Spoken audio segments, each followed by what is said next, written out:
Hello friends, అందరికీ నమస్తే. Welcome to my channel. నేను ఈరోజు మొహబ్బత్ కా షర్బత్ అనే రెసిపీని మీకు ఇంట్రడ్యూస్ చేయబోతున్నాను. ఇది ఇప్పుడు యూట్యూబ్లో, ఇన్స్టాగ్రామ్లో బాగా ట్రెండ్ అవుతుంది. సమ్మర్ కూడా కదా, సో బాగా ట్రెండ్ అవుతున్న వీడియో. సో దీని మీద వీడియో చేస్తున్నాను. సో మీకు నచ్చితే కనుక ఇది తయారు చేసుకోండి. సో తయారు చేసే విధానంలోకి వెళ్ళిపోదాము. ఫస్ట్ అయితే మనం ఒక పావు లీటర్ పాలు తీసుకుంటున్నామండి. ఈ పాలుని ఒక బౌల్లో పోసుకోవాలి. మరి కూల్ మిల్క్ అయితే ఇంకా మంచిదండి. ఒకవేళ కూల్ లేకపోతే మనం ఫ్రిడ్జ్లో పెట్టుకోవచ్చు. దీన్ని గోండే అంటారండి, అంటే బాదం గమ్ అనమాట. దీన్ని ఒక బౌల్లో వేసి వాటర్ వేస్తే మనకి జెల్లీ లాగా తయారవుతుంది. మన ఒంట్లో వేడిని బాగా తగ్గిస్తుంది అనమాట. సో ఇలాగా జెల్లీలా తయారవుతుంది. మనకి హెల్త్కి కూడా చాలా మంచిది అండి.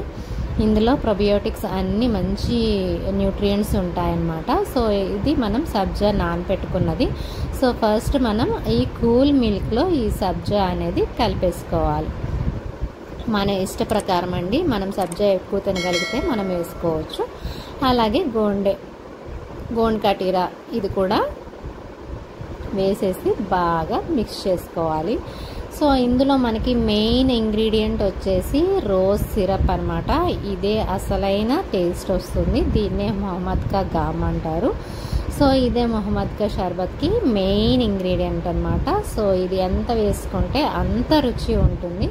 సో ఇది వేసేసి బాగా కలుపుకోవాలి. సో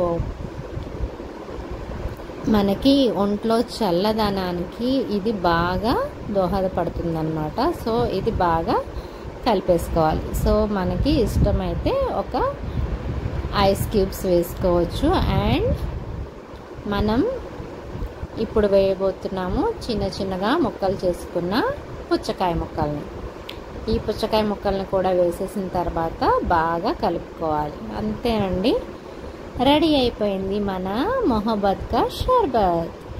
సో దీన్ని ఇప్పుడు మనం ప్రజెంట్ చేసుకుందాము. సో ఇలాగా గ్లాస్లో మనం ప్రజెంట్ చేసేసుకొని, ఒకవేళ మీకు ఇంకా ఐస్ కావాలనుకుంటే, కూల్గా కావాలి అనుకుంటే మనం ఫ్రిడ్జ్లో పెట్టుకొని తాగొచ్చు. సో పైకి డెకరేషన్గా మనం నట్స్ అండ్ రోజ్ పెటల్స్ వేసుకోవచ్చు.